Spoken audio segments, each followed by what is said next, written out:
Nasdem, Surya Paloh punya historis dengan Golkar. Ketua Umum Nasdem Surya Paloh mengaku hendak bisik-bisik kepada Golkar untuk membangun koalisi di pemilu 2024.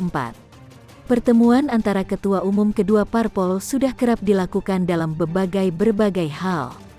Ketua fraksi Nasdem di DPR, Ahmad Ali mengatakan, rencana pertemuan antara Surya Paloh dan Ketum Golkar Airlangga Hartarto merupakan hal wajar.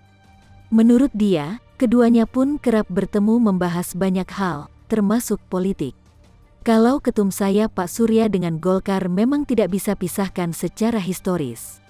Pak Surya besar dari Golkar dan membesarkan Golkar, punya hubungan historis, jelas Ali, Selasa, tanggal 9 November tahun 2021. Menurut dia, Surya Paloh dan Airlangga juga bukan hal baru dalam melakukan pertemuan. Keduanya sering bertemu membicarakan kebangsaan dan lain-lain. Juga mungkin bicara masalah pilpres, jadi mungkin bukan isu baru itu, tambah dia. Ali menilai, bisa saja nantinya Nasdem akan bergabung dengan Golkar untuk mengusung capres dan cawapres di pemilu 2024. Namun Nasdem menekankan, dalam membangun koalisi yang dilakukan pihaknya tanpa syarat. Pertanyaannya, maukah kemudian ketum Golkar berkoalisi dengan tanpa syarat?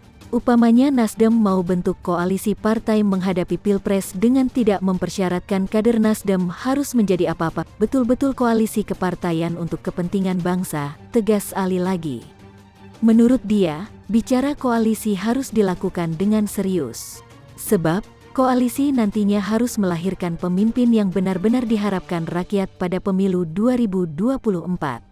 Kita berharap nanti lahir pemimpin yang betul-betul diharapkan oleh rakyat. Pemimpin yang bekerja untuk menyejahterakan rakyat.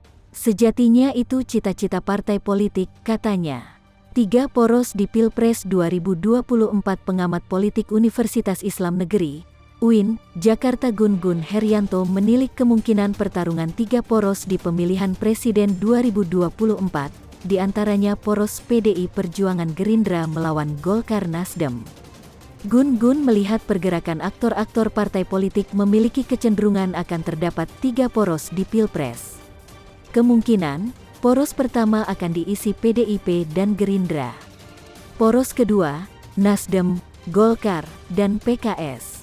Sedangkan poros ketiga akan diisi oleh partai-partai menengah, seperti PKB, PPP, PAN, dan Demokrat. Gun Gun mengatakan poros pertama akan mencalonkan pasangan Capres Prabowo Subianto dan Cawapres Puan Maharani. Secara kemistri tidak ada masalah Prabowo dan Mega. Kedua, akan diinisiasi oleh Golkar dan Nasdem. Golkar akan menjadikan Airlangga sebagai kandidat yang didorong. Entah itu RI 1 atau RI 2, ucap Gun Gun saat dikonfirmasi, Rabu, tanggal 3 November tahun 2021. Gun Gun menilik Airlangga bisa dipasangkan dengan sejumlah kepala daerah yang memiliki tingkat keterpilihan cukup tinggi. Seperti Gubernur DKI Jakarta Anies Baswedan, Gubernur Jawa Tengah Ganjar Pranowo, dan Gubernur Jawa Barat Ridwan Kamil. Ini akan jadi pertimbangan poros kedua, yang dimotori Golkar dan Nasdem. Karena masih butuh 1 partai lagi, kemungkinan ada di PKS. Makanya kalau kita lihat beberapa komunikasi intens, tapi masih dinamis, tutur Gun Gun. Sedangkan, poros ketiga akan dimotori oleh partai-partai tengah.